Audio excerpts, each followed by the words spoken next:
Question number 1 है changes of state occurs between solids liquids and gas are P R. So अगर आप P को देखो तो पी का मतलब ये है कि जब वो गैस से लिक्विड पे जा रहा है, तो जब भी कोई चीज गैस से लिक्विड पे जाती है तो मतलब के कंडेंसेशन है। तो पी का मतलब कंडेंसेशन, मतलब पी कंडेंसिंग एक ही ऑप्शन है आपके पास, एक ही ऑप्शन है। अगर दो होते ना तो मैं इसको भी चेक करता, इसको भी चेक करता, इसको भी चेक करता, लेकिन पी वाले कॉलम में मेरे पास है ही एक ही ऑप्शन कंडेंसिंग, तो मैं बगैर आगे देखे मैं बी ऑप्शन को सही कर दूंगा। ओके। अगर यहाँ पर कंडेंसिंग कंडेंसिंग दो या तीन ऑप्शंस होते तो फिर मुझे क्यू को भी चेक करना पड़ता, फिर मुझे आर को भी चेक करना पड़ता, फिर मुझे एस को भी चेक करना पड़ता, लेकिन ये शॉर्टकट तरीके से हो गया। ओके। अपनी कंफर्मेशन के लिए हम अगले भी कर सकते हैं, यानी कि क्यू अगर फ्रीजिंग है तो इसको मैं जस्टिफाई करूं तो क्यू का मतलब जो जब भी कोई चीज लिक्विड से सॉलिड पे जा रही है तो लिक्विड से सॉलिड फ्रीजिंग ही होता है, तो क्यू भी कंफर्म हो गया। आर अगर मैं देखूं तो आर का मतलब जब लिक्विड से गैस पे जाए तो वो तो इवापोरेशन यानी बॉइलिंग होता है, तो ये बॉइलिंग आ गया। फिर वो कहता है कि एस का मतलब लिक्विड से सॉलिड पे जाता है, तो मतलब आप समझ जाओ कि लिक्विड से सॉलिड, देखो लिक्विड से सॉलिड पे जाने का क्या मतलब है भाई, सॉरी सॉलिड से लिक्विड पे आने का क्या मतलब है कि वो मेल्टिंग है। तो इसका मतलब बी ऑप्शन जो है ये और ये सब पे अप्लाई हो रहा है, तो ये सब जस्टिफाइड है। Which gas diffuses the fastest at the same pressure? तो सबसे जल्दी गैस वो डिफ्यूज करेगी जिसका मास कम होगा। तो हमें यहाँ पर दो तरह की गैसेस दी हुई है, एक हमारे पास है नाइट्रोजन गैस जिसका फॉर्मूला N2 होता है, और एक है ऑक्सीजन गैस जिसका फॉर्मूला O2 होता है। अगर आप इसका पीरियोडिक टेबल से एटॉमिक मास देखोगे सो दैट वुड बी 14। मैं इसको क्या करूंगा, 2 से मल्टीप्लाई कराऊंगा तो I would be getting 28 grams. इसी से अगर आप ऑक्सीजन का मास पीरियोडिक टेबल देखोगे तो that would be 16, multiplied by 2 करूंगा तो ये हो जाएगा 32 ग्राम्स। तो यहाँ ये तो कम से कम जस्टिफाइड हो गया कि यार इसका मास ज्यादा है तो ये डिफ्यूज नहीं करेगा फास्टर, बल्कि नाइट्रोजन नाइट्रोजन वाले ऑप्शंस डिफ्यूज करेंगे। ये तो हमारे दो ऑप्शंस आपके फिल्टर्ड हो गए। अब अगर मैं टेम्परेचर की बात करूं तो डिफ्यूजन के फैक्टर्स में से एक फैक्टर टेम्परेचर का भी है कि अगर हायर टेम्परेचर होगा तो डिफ्यूजन फास्टर होगी, और अगर लोअर टेम्परेचर होगा तो डिफ्यूजन स्लोअर होगी। इसका मतलब ये है कि बी ऑप्शन करेक्ट है, क्योंकि बी ऑप्शन में जो टेम्परेचर आ रहा है वो कितना आ रहा है, 50 डिग्री सेल्सियस आ रहा है as compare to 25 degree Celsius. 50 degree Celsius पर जो डिफ्यूजन होगी वो कंपैरेटिवली फास्ट होगी। ओके। अच्छा फिर a sample of gas is released at a particular point in a laboratory. A detecting device is placed 10 meters from the point where the gas is released. This device detects and records the time when the concentration of a gas is 10 molecules in every million molecules of air. The experiment is carried out with two gases at different temperatures. In which experiment was the time recorded by the detector greatest? तो देखो ये SF6 है, आपने इसका atomic mass देखकर इसका molecular mass निकालना है। तो SF6 की अगर मैं बात करूं तो sulphur is 32 plus fluorine is 19 times. इसी तरह से कार्बन डाइऑक्साइड तो I know that is 44 grams. तो सबसे पहले तो आप मुझे इसका आंसर बताओ कि टोटल आंसर इसका क्या आ रहा है। Hopefully it would be higher, क्योंकि अच्छा खासा 19 मल्टीप्लाइड बाय 6 होगा तो ये हायर आंसर आएगा। तो मैं अगर इसको ये एज्यूम कर लूं कि भाई ये हायर वैल्यू है, सही है ना, और तो ये तो कंफर्म हो गया, ये तो कंफर्म हो गया कि time recorded by the detector greatest. अच्छा आपको पता है ग्रेटेस्ट का क्या मतलब है, यानी ज्यादा टाइम है। मतलब ज्यादा टाइम का मतलब ये है कि बहुत देर से गैस पहुंची है, मतलब डिफ्यूजन बहुत स्लोअर है। तो ये तो कंफर्म कि ये और ये नहीं हो सकते, क्योंकि ये है कार्बन डाइऑक्साइड। देखो कार्बन डाइऑक्साइड जो है ना वो कम डिफ्यूज करे, ज्यादा डिफ्यूज करेगी क्योंकि मॉलिक्यूलर मास इसका कम है, लाइटर गैस है एज कम्पेयर टू SF6। तो SF6 जो है वो देर से डिफ्यूज करेगी, और अगर वो देर से डिफ्यूज करेगी it will take more time. और फिर हम देखेंगे टेम्परेचर को, तो हाई टेम्परेचर पे ज्यादा डिफ्यूजन, लोअर टेम्परेचर पे कम डिफ्यूजन। तो I will say that A option is correct. तो क्वेश्चन टू क्वेश्चन वेरी कर रहा है। कभी वो कुछ और पूछ लेता है, भाई डिफ्यूजन कहाँ ज्यादा हो रही है, कभी वो कहता है डिफ्यूजन कहाँ कम हो रही है। भले वो डायरेक्ट नहीं पूछ रहा है आपसे, उसने आपको टाइम बता दिया कि ग्रेटेस्ट टाइम, तो ग्रेटेस्ट टाइम का मतलब ये कि टाइम और रेट का तो इनवर्स रिलेशन है। अगर टाइम ज्यादा होता है तो रेट कम होता है, और अगर टाइम कम होता है तो रेट ज्यादा होता है, ऑब्वियसली बात। क्वेश्चन है, तो इसको जरा ट्राई करो फिर मैं बताता हूँ। इधर ट्राई करो।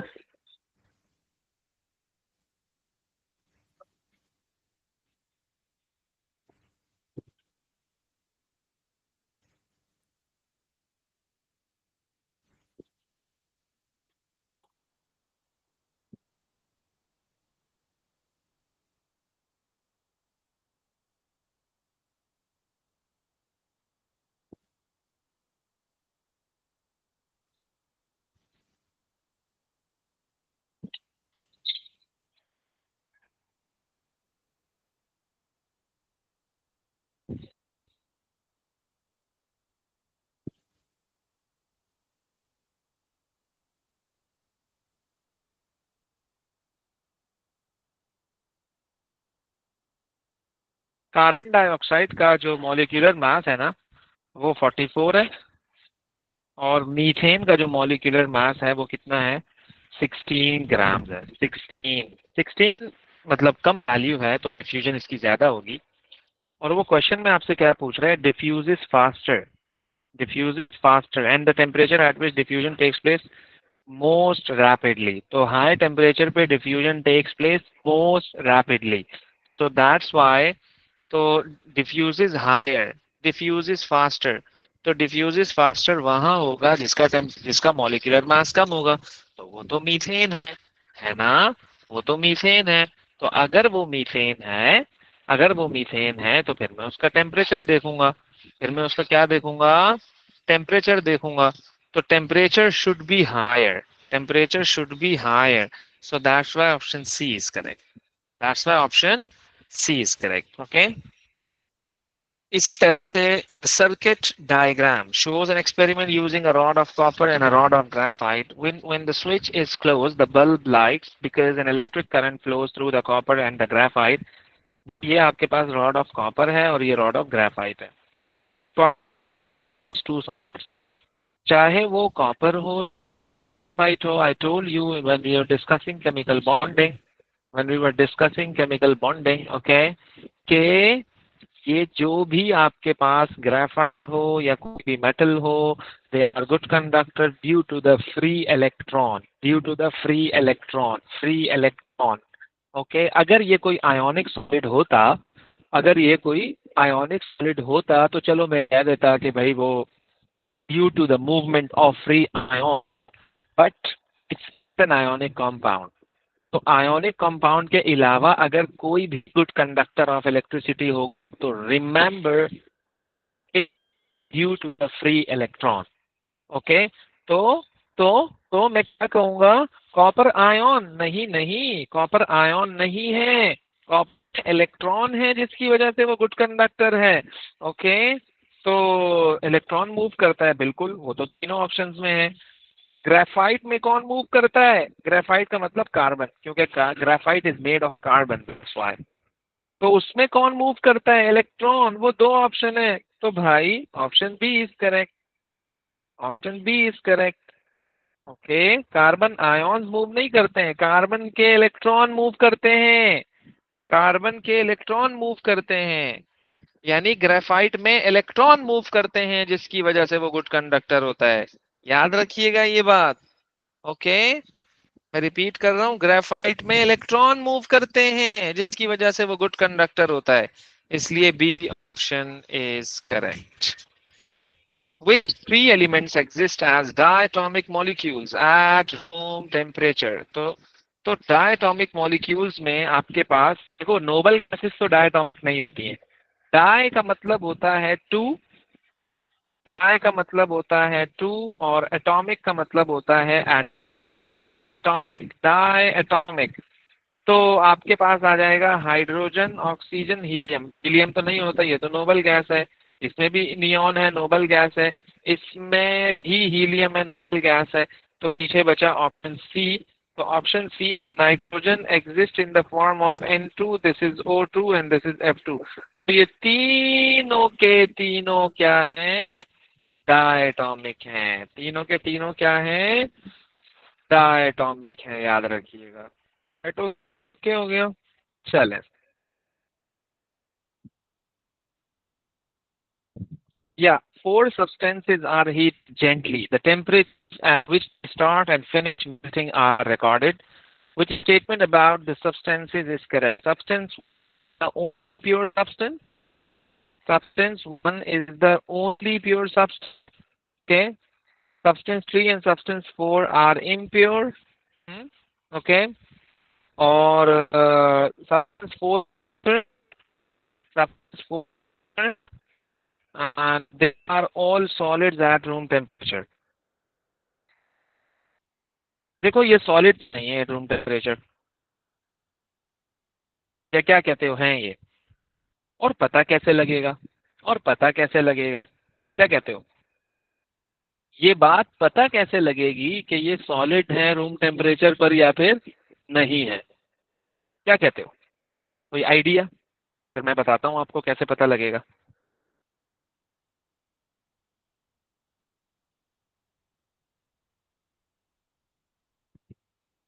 हाँ जी,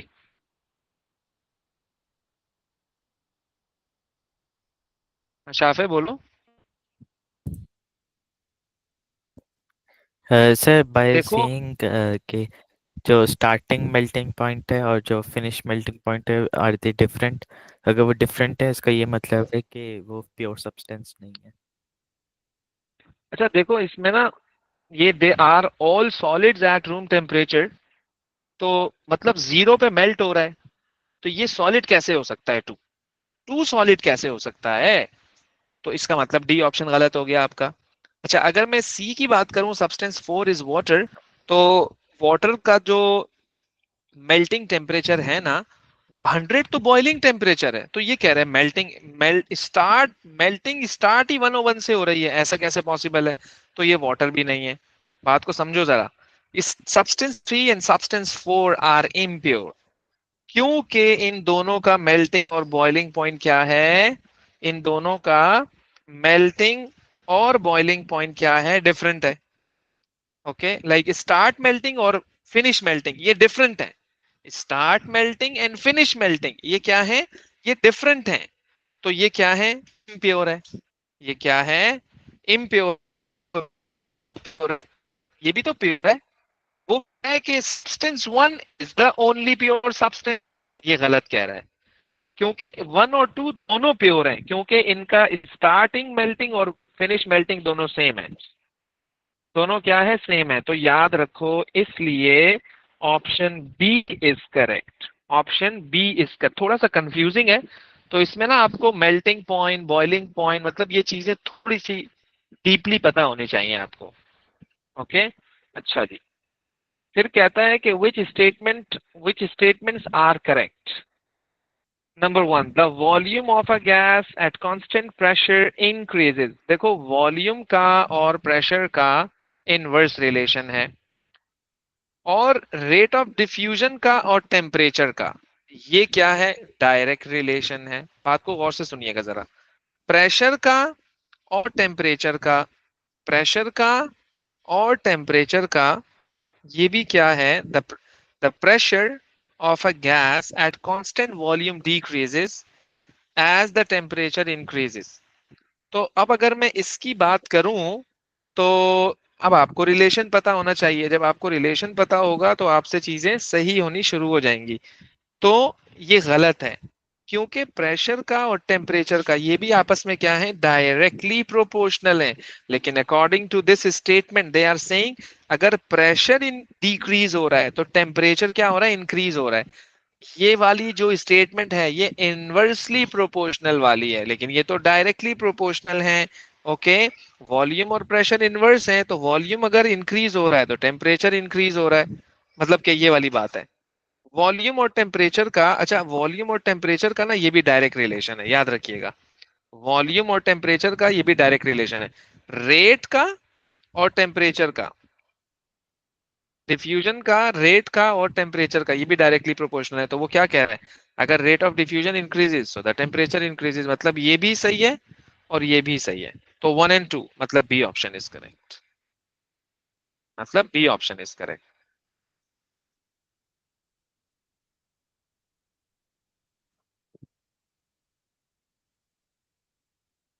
ये ट्राई करो जरा, 1 मिनट दे रहा हूं आपको मैं, फिर मैं बताता हूँ, फटाफट जल्दी से।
चलो जी देखो जरा, कह रहा है equal masses of methane gas are stored under different conditions, okay, under which set of conditions does the methane gas occupy the smallest volume. किस कंडीशन पर मीथेन का सबसे कम वॉल्यूम होगा। याद रखना, या तो प्रेशर ज्यादा होना चाहिए आपके पास, या टेम्परेचर कम होना चाहिए। मैंने आपको दो बातें बताई हैं, वॉल्यूम का और प्रेशर का इनवर्स रिलेशन है, और टेम्परेचर का और वॉल्यूम का डायरेक्ट रिलेशन है। तो भाई मेरे, अगर टेम्परेचर कम होगा तो वॉल्यूम भी कम होगा। अगर अगर अगर अगर अगर अगर अगर अगर अगर अगर अगर प्रेशर ज्यादा होगा तो वॉल्यूम कम होगा। तो कह रहे स्मॉलेस्ट वॉल्यूम मतलब कि temperature should be lower, pressure should be higher. तो वो कौन सा ऑप्शन है जिसमें ये कंडीशन है, temperature should be higher, volume temperature should be lower, pressure would be higher. तो वो तो ऑप्शन बी में है सिर्फ, ट्वाइस एटमॉस्फेरिक प्रेशर मतलब ज्यादा है, और lower temperature 0 degree Celsius. Low temperature का मतलब लो वॉल्यूम, सिंपल सी बात है। Basic concept, basic concept should be good, okay. इसी तरह से which statement about chlorine atoms and chloride ions. तो क्लोरीन एटम का मतलब Cl, क्लोराइड आयन का मतलब Cl-, they are both isotope of chlorine.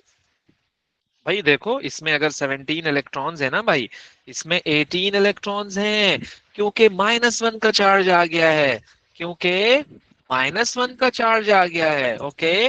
तो according to the definition of electron, according to the definition of isotopes, electron must be the same.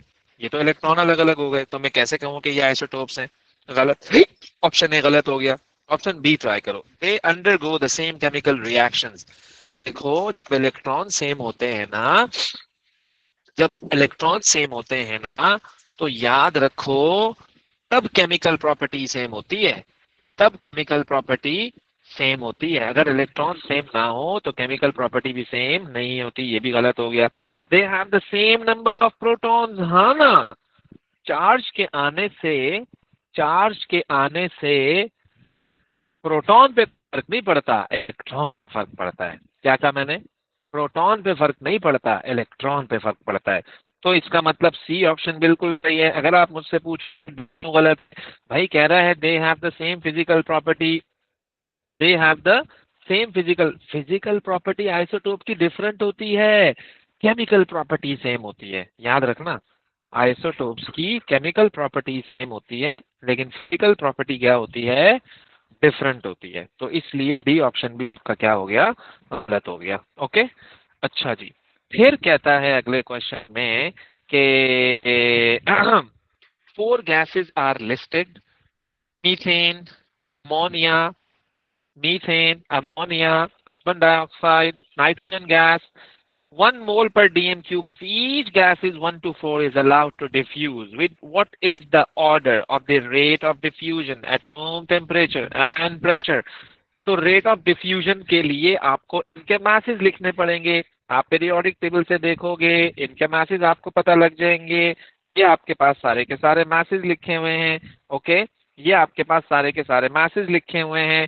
16, 17, 44, 28। तो जो सबसे कम होगा वो सबसे ज्यादा डिफ्यूज करेगा, जो सबसे ज्यादा होगा वो सबसे कम डिफ्यूज करेगा। तो सबसे कम कौन है? मीथेन। फास्टेस्ट पे किसको होना चाहिए? 1 को। 1 तो ये है। आंख बंद करके ऑप्शन सी इज करेक्ट। आंख बंद करके option C is correct. Okay, which statements are correct? Number 1, the volume of gas at constant pressure increases as the temperature increases. मैंने अभी आपको बताया था वॉल्यूम का और टेम्परेचर का डायरेक्ट रिलेशन है। ये स्टेटमेंट बिल्कुल सही है। The rate of diffusion increases as the temperature increases. ये भी बिल्कुल सही है। The pressure of the pressure of a gas at constant volume decreases as the temperature increases. भाई टेम्परेचर का और प्रेशर का ये भी क्या है? डायरेक्टली प्रोपोर्शनल है। टेम्परेचर का और टेम्परेचर का टेम्परेचर का और वॉल्यूम का भी क्या है? डायरेक्ट रिलेशन है। तो ये स्टेटमेंट गलत हो गई, क्योंकि ये डिक्रीज हो रहा है तो ये इंक्रीज हो रहा है। तो मतलब 1 and 2 means A is correct. Okay हो गया जी। चले, the arrangements of particles in solids, liquids and gases are different. Which statement about the molecules in ice, water or steam? देखो तीनों वाटर हैं, तीनों वाटर हैं, तीनों वाटर हैं, लेकिन अलग स्टेट से। सॉलिड है और वाटर आपका लिक्विड है, स्टीम है। The H2O molecules are on average closest together in steam. भाई स्टीम मतलब गैस का मतलब क्लोजेस्ट कहाँ से आ गए? The H2O molecules are on average furthest apart. नहीं, furthest नहीं होगा, further होगा। furthest तो फिर गैस में होता है। The H2O molecules in steam have the second highest average velocity. The H2O molecules in ice are able to vibrate. या ऑप्शन डी is correct. क्यों? सी क्यों गलत है? Highest average velocity, second highest. भाई सेकंड नहीं है, सबसे पहले नंबर पे हाईएस्ट है। तो सी भी गलत हो गया। Only D is correct. Okay, मतलब सोचना पड़ेगा आपको, सोचना पड़ेगा आपको। ये नहीं है कि डायरेक्ट आपको अंदाजा हुआ और आपने, थोड़ा सा उसको देखो आप, क्योंकि उसने बीच बीच में ना ऐसी बातें की होती हैं जो हमारे लिए एक हिंट है कि हम अपने आंसर को, हम करेक्ट आंसर करें। Okay, the melting points and boiling points, three elements at one on separate samples of argon, nitrogen, and oxygen are stored at minus 201 atmospheric pressure. How many samples are liquid? How many samples are liquid? So again, this is a tricky question. अब इसमें भी आपको क्या करना है? Obvious सी बात है, अब आप इसमें सोचो कि यार -200 डिग्री सेल्सियस पर कितने सैंपल आपके पास क्या है? लिक्विड्स हैं। तो ये कैसे पता लगेगा आपको? देखो जरा, कितने सैंपल आपके पास क्या है? लिक्विड्स हैं। यस,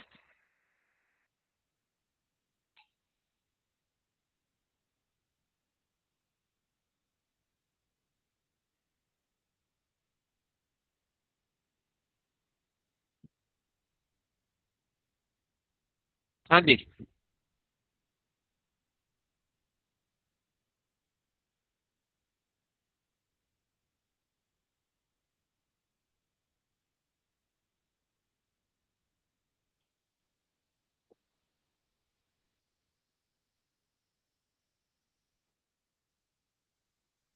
देखो मैं बताता हूँ आपको।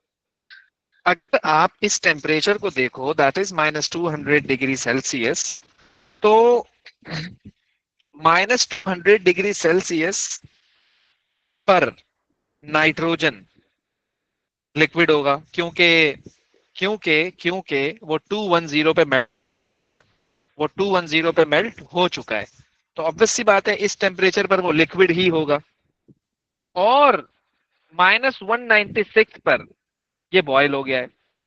तो ये वाला जो टेम्परेचर है वो in between this and this है। तो इसका मतलब ये है कि नाइट्रोजन जो है वो इस टेम्परेचर पर क्या होगा, लिक्विड होगा। मैं अगर आर्गन की बात करूं तो आर्गन का जो मेल्टिंग और बॉइलिंग टेम्परेचर है, मेल्टिंग और बॉइलिंग टेम्परेचर है, तो क्या कहते हो इस पर क्या ये लिक्विड होगा? इस पर क्या ये लिक्विड होगा? नहीं होगा, नहीं होगा ये। बात समझ रहे हो? तो ये -189 है भाई, -189 है, उससे भी कम हो गया ये। तो इसका मतलब ये लिक्विड नहीं होगा, ये भी लिक्विड होगा और ये भी लिक्विड होगा, क्योंकि ये इन दोनों के बिटवीन है। -200 जो है वो इन दोनों के बिटवीन है। ओके, समझ आ गई बात? तो इसलिए आपके पास इन तीनों में से दो चीजें लिक्विड्स होंगी एट -200 डिग्री सेल्सियस और बाकी नहीं होंगी। So that's why option C is correct. तो इस क्वेश्चन में आपके लिए सीखने की बात क्या है कि जो गिवन टेम्परेचर अगर आपके पास होता है तो वो टेम्परेचर अगर इसके और इसके बिटवीन लाई करे, that is called, I can say कि जो गिवन टेम्परेचर है आपका वो मेल्टिंग और बॉइलिंग टेम्परेचर दोनों के बीच में लाई कर रहा हो, दोनों के बीच में लाई कर रहा हो। तो इसका मतलब ये है कि वो क्या होगा, लिक्विड होगा at at at room temperature.